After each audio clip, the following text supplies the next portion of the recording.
तर आमची शाळेतल्या मित्रांची ही पहिलीच ट्रिप आहे आणि मी त्यांना माझ्या गावी घेऊन चाललो.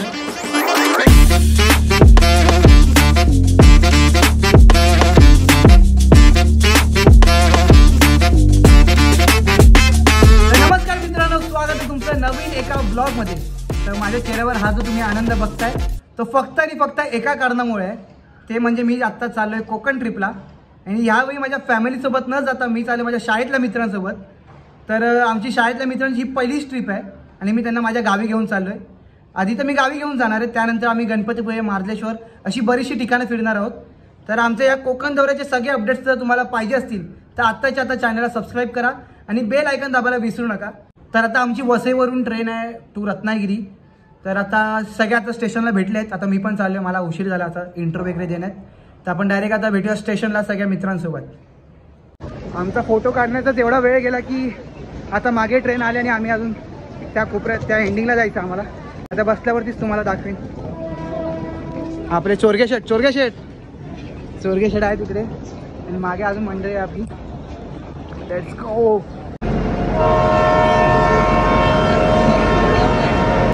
गणपती बाप्पा मोरया. तर फायनली आता आम्ही निघालोय. मी आता सामान ठेवण्याचं काम चालू आहे. गंधार शेटनी जेवढं घेतलेलं आपलं काम. नमस्कार. अजून पनवेल स्टेशन पण नाही आले आणि आमच्या सगळ्या मंडळींना भूक लागली आहे. तर शक्तीच्या आईने पॅनकेक्स बनवले होते. आता पॅनकेक्स खाऊया आणि एन्जॉय करूया. एक नंबर आहे सगळे आपले खाऊ.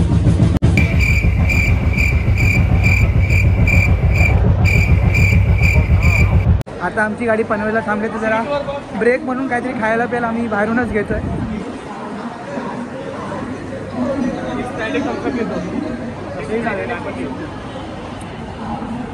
पियाला आम्ही पाण्याची बाटली पण आणायला विसरलोय. त्या आता थम्सअप वगैरे घेऊन एक पाण्याची बाटली पण घेऊ, कारण ट्रेनमध्ये जे येतात ते महाग विकतात आम्हाला. हे पाण्याची बाटली थम्सअप घेतलेला आहे, स्प्राईट घेतलेला आहे.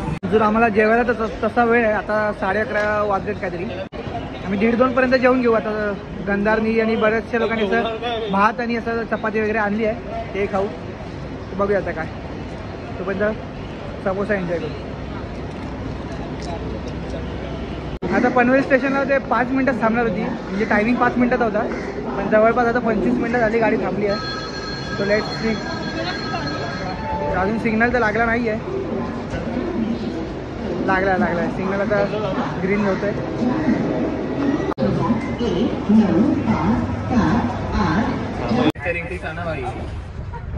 गंधर्वाईनी गाणे गाण्यासाठी काय आणलं? Karaoke speaker and mic. Free sponsor Zebronics. तो बघ भया माणूस बोलत होता माइक. मी दाखवतो. अरे बोल. तो गाणं ना, तो गा गाणं लावूया. मजा येईल.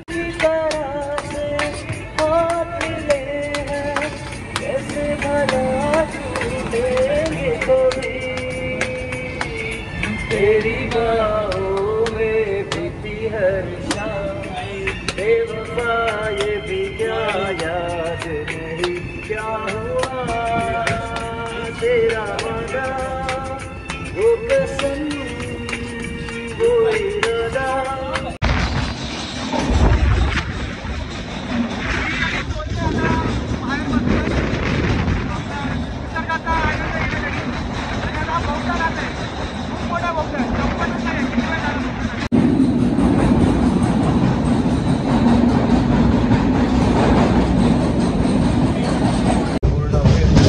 आम्ही इकडे व्ह्यू बघण्यासाठी जरा बाहेर बसलो होतो. त्याच्यामध्ये चेहऱ्याची हालत जरा खराब झाली आहे तशी, आणि आमची सगळी मंडळी इकडे डूस झालेत. हा कर्तव्य आहे, हा चोरगेचा भाऊ आहे. डूस आहे ते सगळे. हा काय आता उठले तुम्ही डोळ्यावरून बघू शकता. बसलेलो एवढा वेळ याच्यावरती लक्ष ठेवतोय मी. आपला चोरी करून नाही ना माझ्या पोराला. Let's see. आता खेळ गेले थोड्या वेळापूर्वी. आता चिपळून गेलं की अजून चांगले व्ह्यू यायला चालू होतील. त्याच्यानंतर त्या हिशोबाने आम्ही सगळेच बाहेर जाऊन व्ह्यूचा आनंद घेऊ आणि थोडेफार व्हिडिओज वगैरे. कोकण दौरा या सिरीजमध्ये बनवून राहा, कारण कारण या सिरीजमध्ये खूप सारे एन्जॉयमेंट, खूप सारी धमाल मस्ती होणार आहे. तर तुम्ही नक्की या सिरीजमध्ये बनून राहा. सबस्क्राईब करायचं तुम्ही सबस्क्राईब नाही केलं आणि बेल आयकन दाबायला विसरू नका. हे तुम्हाला मी स्टार्टिंगला पण बोलवतो, आत्ता पण बोलतोय, दर ब्लॉगमध्ये बोलणार, कारण ही धमाल तुम्ही मिस केली नाही पाहिजे असं आम्हाला तरी वाटतंय. सगळे उतरले, सिग्नल लागले म्हणून थोडा वेळ जरा बसून बसून जमलो होतो म्हणून आलोय खाली. Let's see. आणि भाई चोरगे भाऊला लाल माती बघायची होती तर आली लाल माती. बाबा इथे स्टेशन पण एवढं आहे की भाई खाली उतरायला लागतंय. काकी बघा, तुम्ही ज्यांना बोलला होतात ना की स्टेशन आलं की थांब बाहेर उतरू नका, सगळे उतरलेत. सगळ्यांच्या मम्मीनी बघून ठेवा. काय बोलतो शक्ती शेठ, कसं वाटलं स्टेशन? मस्त आहे दादा. हे बघ ना पूर्ण भाई ट्रेन दिसते. लाल माती कशी वाटले? छान आहे दादा. मी घेऊन जाणार आहे घरी सॅम्पल.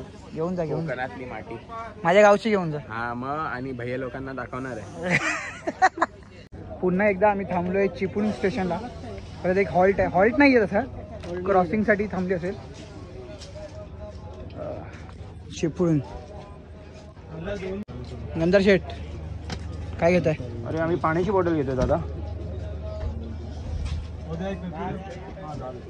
आता पोहोचू. आता नेक्स्ट आपला डायरेक्ट हॉल्ट आता आपलं मला तर वाटतं रत्नागिरीत असेल. 1 तास इथून पुढे 1 तास रत्नागिरी. रत्नागिरीवरून 1.5 तास प्रवास करून आपलं साखरपा. आणि आता कोकणात पोहोचलेलो मित्रांनो. आम्हाला ताण लागलेली म्हणून चिपळूणवरून आम्ही बिस्लेरीची बॉटल घेतोय. बिस्लेरीची बॉटल घेतोय. आता आमचं शेवटचं स्टॉप आहे आमचं रत्नागिरी. तिकडे आम्ही उतरणार आणि बेर्डे भाऊच्या गावी जाणार आहे. येस. शक्ती हॉल, शक्ती हॉल, शक्ती हॉल.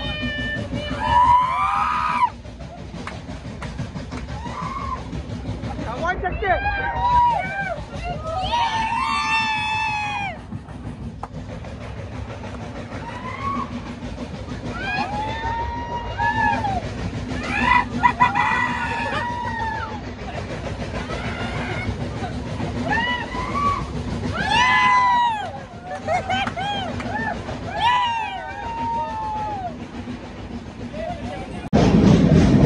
आता फायनली आता आमचं रत्नागिरी स्टेशन यायला होता जवळपास 5 मिनिटं बाकी आहेत. इकडे सगळं सामान वगैरे काढून रेडी आहेत. आम्ही खाली केलं. फायनली आम्ही रत्नागिरीला पोहोचतो आहे. आमचा ट्रेनचा प्रवास सुखरूप झालेला आहे. कोणाला प्रवास सुखरूप तर झाला आहे, पण मजेशीर आणि लवकर पण झाला. फक्त जवळपास 6-7.5 तास लागला आम्हाला वसई टू रत्नागिरी यायला. आता धमाल तर केलं आम्ही ट्रेनच्या प्रवासात. आता बघूया आता पुढे अजून 4-5 दिवस कशी धमाल करतो ते आपण पुढच्या ब्लॉग्समध्ये, येणाऱ्या ब्लॉग्समध्ये बघत राहू.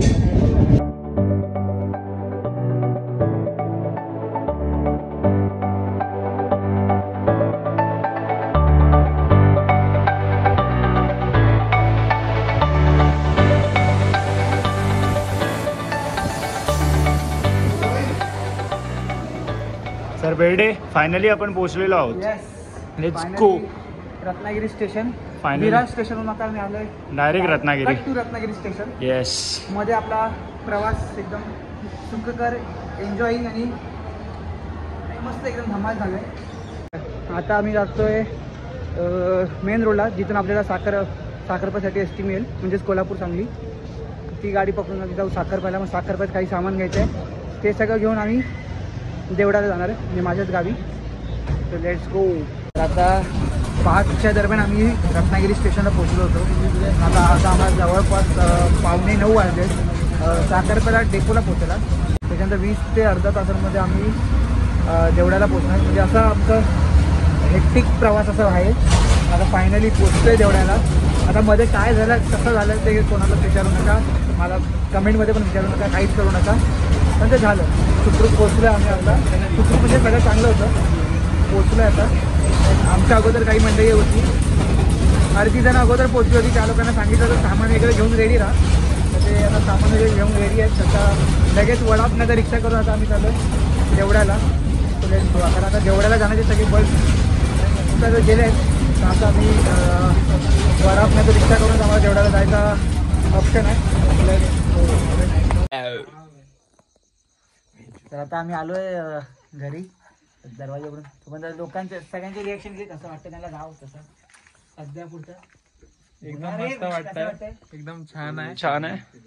चंद्राचा उजेड आहे आणि काय दिसत नाही. लाईट तिकडे मारा. शक्ती दादा बिबट्या सोबत खेळणार आहेत. बघू कसा बिबट्या कधी येतो काय ते. लवकरच जातोय बिबट्या पकडायला.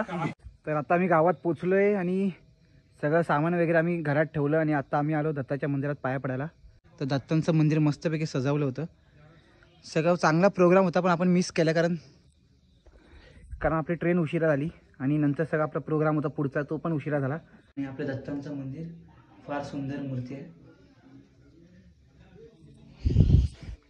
सगळ्यांचं असं पाया वगैरे पडून झाल्या आता आणि आता आम्ही शेवटची पंगत त्याची जेवायची बाकी आहे आणि आमच्यासाठीच खास थांबले होते ना तर सगळ्यांचं तसं जेवण झालं होतं. आपलं दत्त जयंतीचं प्रसादाचं जेवण आपलं सगळं पुरणपोळी भात पापड आणि लोणचं आणि आपली सगळी मंडळी बसली तिकडे जेवायला.